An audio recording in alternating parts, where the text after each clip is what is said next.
What they said about an educated slave being a worthless slave is absolutely true. In short order, I became unruly. They sent me back to the Maryland's eastern shore and put me under the servitude of a notorious slave breaker by the name of Mr. Edward Covey. He was surprised. He was trying to break my spirit so that I'd be satisfied with my career in slavery. Well, I can remember being assigned to him on Christmas Eve, and I was to stay with him for 1 year. And during that time is when I first, in any great degree, got the lash. He would decide to whip me for any reason, just on a whim. And I can remember him whipping me one time to the point where I ran back 7 miles to my master's plantation to say, you sent me to a man that's trying to kill me.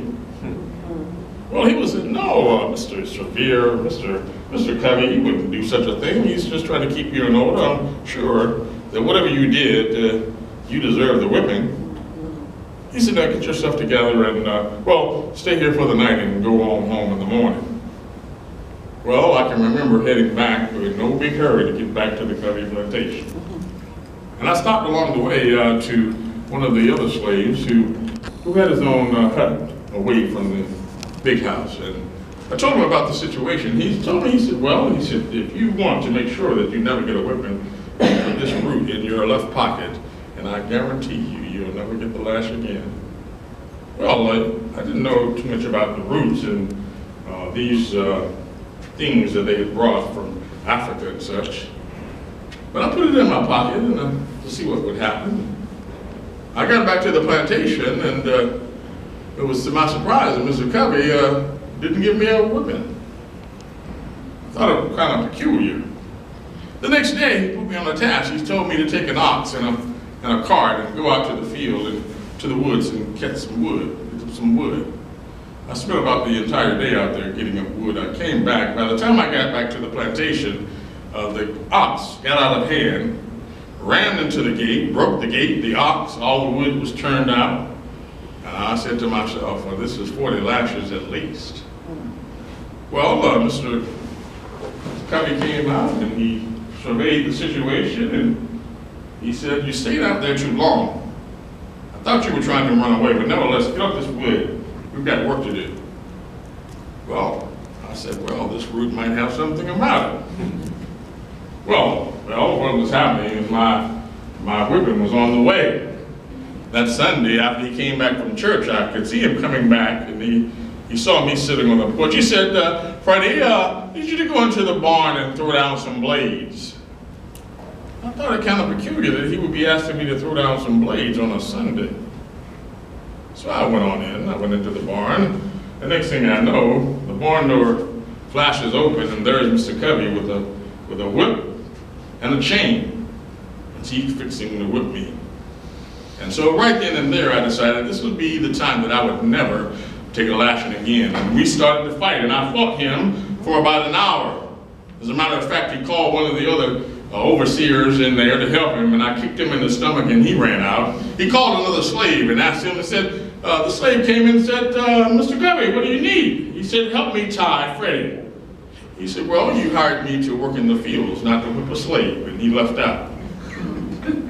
Well, we fought so long that he was exhausted, and he stood up and had the audacity to look at me and say, well, that will teach you how to disobey me.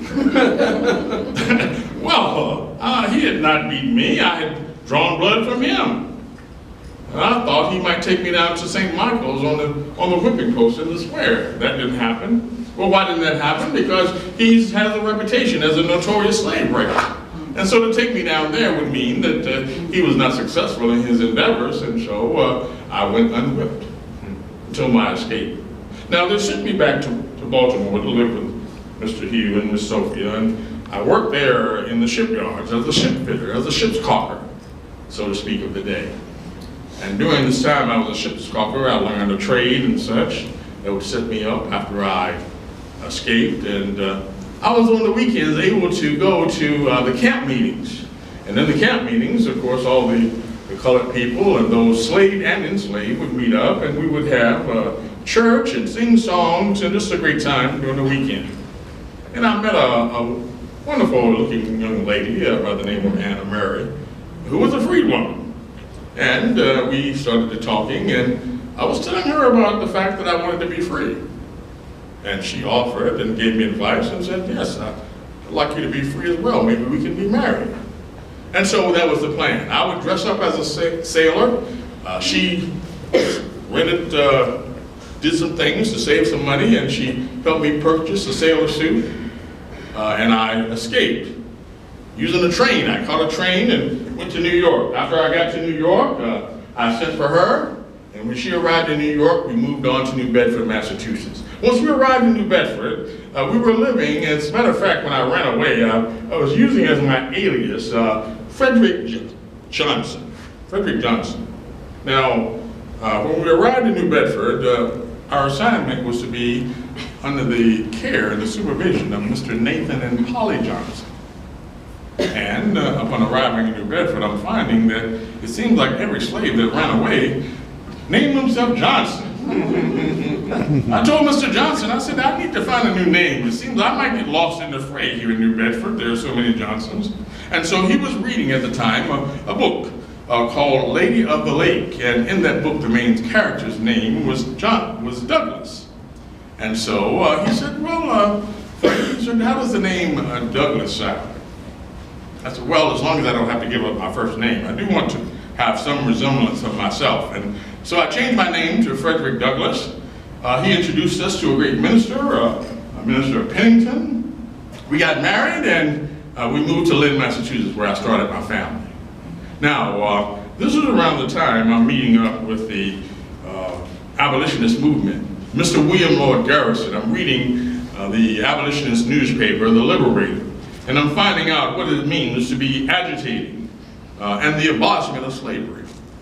And I'm finding out this might be a career that I want to pursue. And they asked me to stand up and speak and tell my narrative.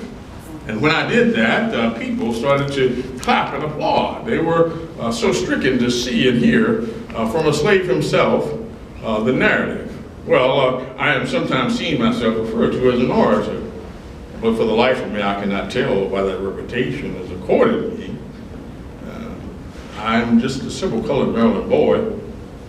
1,000 other colored Maryland boys could have told the same story with equal skill and effect.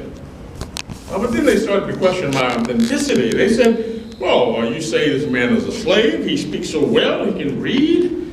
Surely he's not a slave. He's some man you sent off to college and coming back and pretending to be a slave. When I went back to Mr. Garrison, he said, Freddie, he said, you're going to have to start naming names and places, giving information that would otherwise be critical. Well, when I did that, and I made notes, as a matter of fact, it was the very first notes for my narrative of the life of Frederick Douglass. I showed it to to the abolitionists, and they said, well, you either throw this in the fire or you leave the country. The information in here will create a bounty on your head that they won't even think about sending you down south. They'll just hang you on the spot.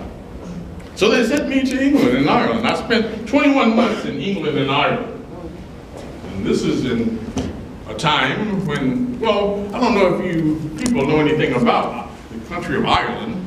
Are there any Irish in the audience? Any of Irish heritage? Yes, yes. Well, I'm visiting Ireland just around before the potato famine, and I'm noticing that the people in Ireland are extremely poor. They are slaves without the shackles, so to speak. But one advantage they have is that they are people who understand that no man should be shackled. And so I'm treated as an equal. I end up spending 4 months in Ireland. I go everywhere from the Giant's Causeway to Cape Fear. I speak all over the country. I republish my book, and then I move on to England, where slavery is also abolished. The people there raised money to help purchase my freedom. How much do you think they purchased my freedom for? When they got in touch with my master by telegram, what did they negotiate? How much do you think they purchased my freedom for? Anyone? 1,200. 500? 600. 600, we have ourselves an auction. You know, we were auctioned at the block. Whole families separated, the huts left vacant, sold like produce. Well, $733.16. And then they gave me a proposition. They said, well, now that you can go back, consider this. We will help you stay here. We'll help you purchase land. We'll send for your family. Stay here with us in a country that has already abolished slavery. Why go back? Well, I had to make a consideration that I had left my brothers, 2 sisters. I don't know about my grandmother. My mother had already passed away. I had uncles and aunts, fellow men and women in bondage.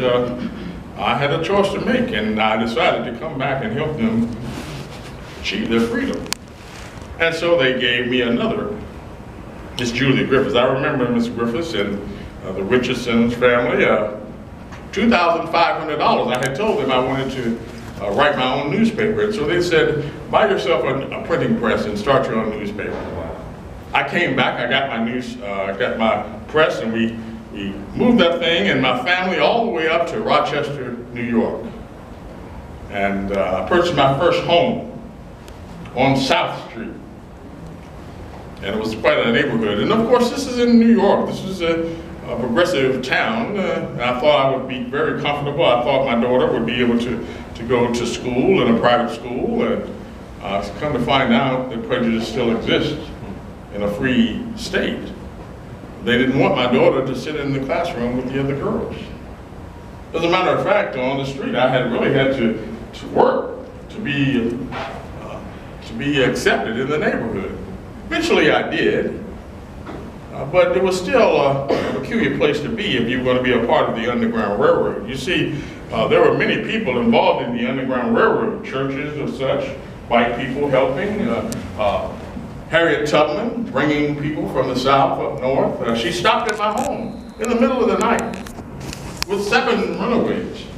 And we stopped and gave them food and let them sleep and rest and new shoes, and they went on. You see, Rochester was that last stop before you cross the border into Canada.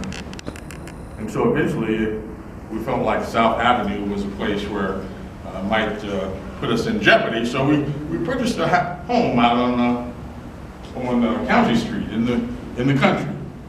And that's where I lived for several decades. But now, here comes the peculiar subject that they asked me to speak about today, this woman's suffrage movement. It just so happens that it was, well, can't hardly describe it, but many people were converging on Rochester in northern New York, Waterloo, and Seneca Falls.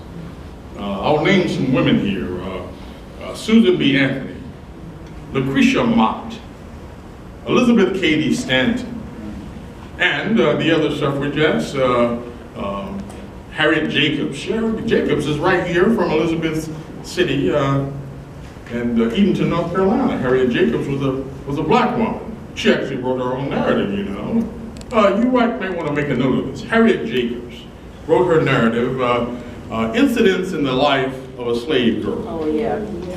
Yes, oh, you have read the book? Yes. And so, this was a monumental moment. Susan B. Anthony and Lucretia Mott and these women decided that they had had enough. They wanted their own rights. So they sat down in the home of the McClintocks in Waterloo, and they drafted a document called the Declaration of Sentiments. Has any lady in this audience heard of the Declaration of Sentiments? No, this is a document that parodies the Declaration of Independence. It lays down the grievances of women, the rights that they have been denied, and it sets forth their precedent that they demand their rights. And they drafted this document, and then they sent me a telegram. Well, we're going to have the first ever Women's National Conference, suffrage conference. They did this in quick order, so quickly that I barely had time to catch my carriage from Rochester down to Seneca Falls. But I got there on that weekend of the 19th and 20th of July, 1848. They had all set it up. And there were many people coming, especially the women. Many men came, but not to support the women, but to ridicule them for having the audacity to stand up and demand their own rights. Well, this Declaration of Sentiments was a grand document. And when I read it, I was saying, I will sign and support the women. 33 men signed the Declaration of Sentiments alongside the women.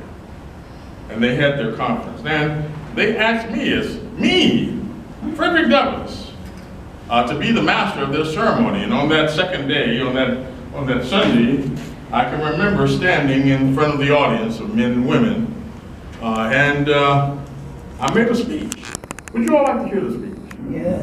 Yes, yes.